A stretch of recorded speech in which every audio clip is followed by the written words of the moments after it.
di Filipina ya. Nah, itu meraih medali emas dan di Pergu di penentu dia dan dikasihkan untuk provinsi NTB. Ada apa dulu di situ? maksudnya ada Kenapa mendedikasikan medali itu untuk provinsi NTB? saya kan lahirnya NTB. Dari NTB saya ingin buat anak-anak muda di NTB biar ada penerus generasi saya, maksudnya buat nama daerah ya kan, buat generasi yang muda tangkis dengan NTB. Nggak ada yang nggak bisa, semua masih bisa kalau kitanya tekad dan niat gitu. Seberapa berharga sih medali emas di SEA Games Filipina lalu untuk seorang Wahyu? Menurut saya itu karena pertama kali saya ikut pertandingan major event yang gede ya, bergu pertama kalinya saya ikut. Selama saya di Cipayung pertama kali saya ikut di situ. Itu pun saya minta sama pelatih saya, tolong saya ikutin saya gitu. Berarti sempat ada permintaan nih untuk pelatih ini? Karena saya di saat itu sering dicoret di SEA Games, diganti. Saya sering pernah diganti juga. Kemarin saya minta lah, maksudnya saya minta tapi saya tanggung jawab dengan dari hasil saya. Nah, sejauh mana Mas Wahyu mempersiapkan diri sehingga berani meminta bahwa saya bisa nih main di SEA Games gitu?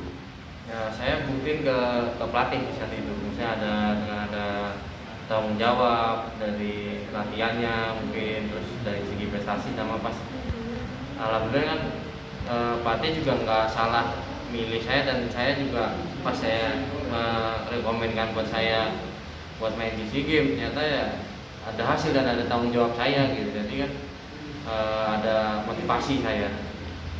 Tapi saat SEA Games lalu itu ada sempat merasa grogi nggak Mas di semifinal mungkin, apalagi Pasti rasa, semua pemain itu pasti ada rasa grogi di mau masuk lapangan, walaupun peringkat 1 dunia, pasti saya rasa itu manusiawi ya, rasa grogi apa gimana tuh pasti ada. Nah, gimana cara mengatasi rasa groginya itu sih menurut saya, kan masing-masing orang masing-masing beda caranya. di SEA Games selalu itu yang paling menentukan di Wahyu itu apakah di semifinal atau final atau laga sebelum-sebelumnya? Yang pasti jadi penentu yang di bergu ya. Kalau saya mikirnya di saat itu penentu, kalau saya menang di partai itu selesai, nama saya pasti naik. Tapi kalau di saat itu posisi saya kalah, saya mikirnya masih ada partai berikutnya. Jadi saya nggak mikirin pasti ada pinginnya menang buat nama naik ya. Gimana caranya dari pas pemanasan jadi penentu gitu pasti tegang, semua orang pasti tegang. Terus itu saya persiapan pas pemanasan, saya mikirnya ya udah saya pingin menang, nggak pingin kalah buat nama negara gitu, buat nama Indonesia.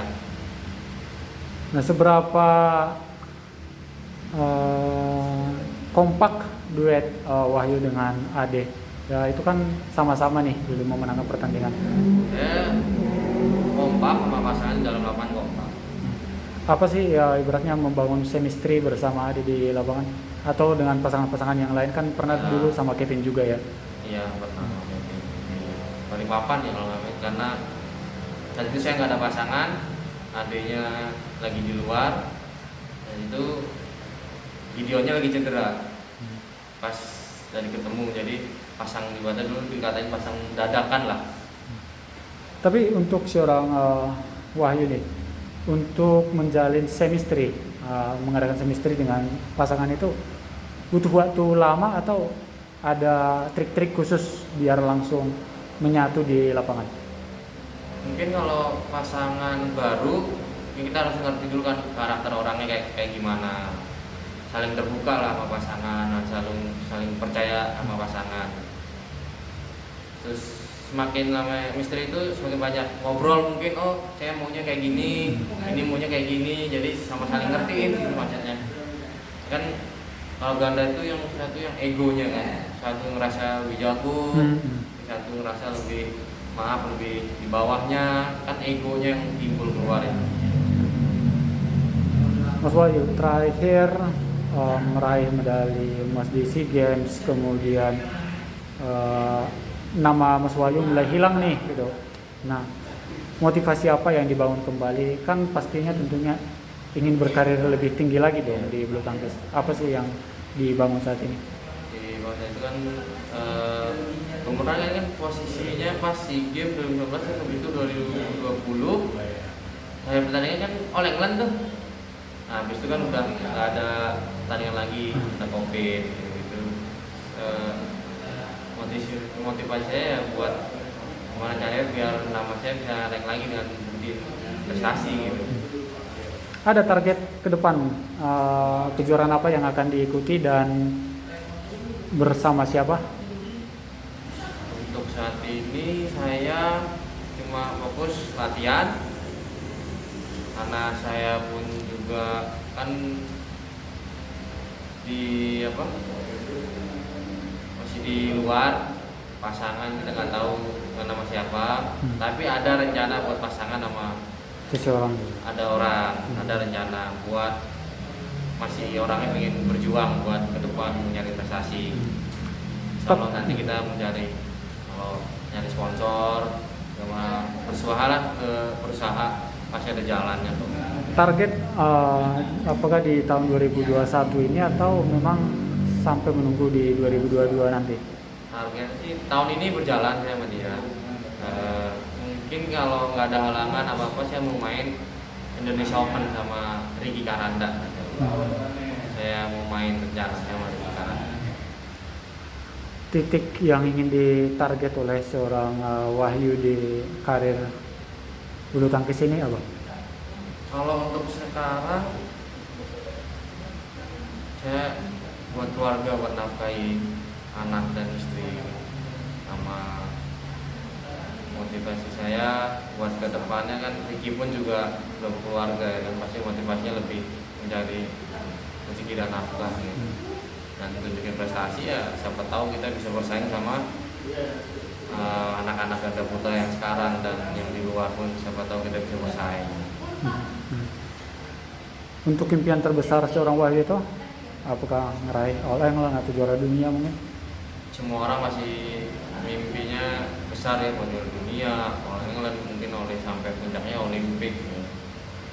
Tapi ya selama saya di Platnas prestasi itu belum kesampaian. Tapi saya udah berusaha semaksimal dan saya pun hasilnya udah rasa nggak menyesal lah. Tapi hingga saat ini masih impian itu masih ada di dalam masih impian masih, tapi kita main apa enggaknya kan buat menunjang ke sana gitu. Wahyu ingin bermain di bulu tangkis ini sampai usia berapa? Kalau usia saya, kalau go internasional apa cuma semua? Ya mungkin kalau saya semua, kalau sekedar buat main buat ketemu teman, nyari sehat lah, olahraga gitu kan. Saya mungkin bisa sampai tua lah kalau main sama teman-teman gitu. Tapi kalau buat nyari yang prestasi mungkin apa ya, usia kan ada batasnya juga, kecepatannya juga ada batasnya. Tapi sampai sekarang belum memutuskan akan pensiun. Untung pensiun kantong rakyat enggak lah saya. Kan ini kan kerjaan saya dari kecil gitu, mencari rezekinya di dunia bulu tangkis. Terakhir, Wahyu memandang bulu tangkis ini sebagai apa ya? Wahyu memandang bulu tangkis ini sebagai apa? Orang-orang kan mandangnya kadang dulu itu mungkin dunia olahraga bulu tangkis mungkin dia tanda kutip nggak bisa mendapatkan hasil ya dari dunia olahraga. Orang mikirnya sekarang dunia badminton itu, bulu tangkis itu bisa bikin usaha kok kalau ada prestasi dan dapat gaji, dapat kontrak gitu kan. ada hasil lah buat masa depan juga, bisa diangkat jadi, kata anak-anak kan diangkat jadi CPNS, PNS itu kan, maksudnya dari dunia olahraga pun kita bisa bekerja lah gitu mas, lebih ada kerjaan gitu, jadi prestasinya bagus. Makanya jangan pada takut buat anak yang lain yang muda-muda mau bulu tangkis, itu pasti hidup enak kok di dunia bulu tangkis itu. Oke, sip. Oke mas, udah. Oke. Kita Mau masuk lapangan, walaupun peringkat 1 dunia, pasti saya rasa itu manusiawi ya, rasa grogi apa gimana tuh pasti ada. Nah gimana cara mengatasi rasa groginya itu sih, menurut saya kan masing-masing orang masing-masing beda caranya. Di di apa dulu SEA Games selalu itu yang paling menentukan di Wahyu itu apakah di semifinal atau final atau laga Ya. sebelum-sebelumnya? Yang itu pastinya jadi penentu yang di bergu ya. Kalau saya mikirnya di saat itu, wah penentu. Kalau saya menang di partai itu selesai, nama saya pasti naik. Tapi kalau di saat itu posisi saya kalah, saya mikirnya masih ada partai berikutnya. Jadi saya nggak mikirin mau, pasti ada pinginnya menang buat nama naik. Ya gimana caranya, dari pas pemanasan jadi penentu gitu, pasti tegang, semua orang pasti tegang. Terus habis itu saya persiapan pas pemanasan, saya mikirnya udah saya pingin menang, nggak pingin kalah buat nama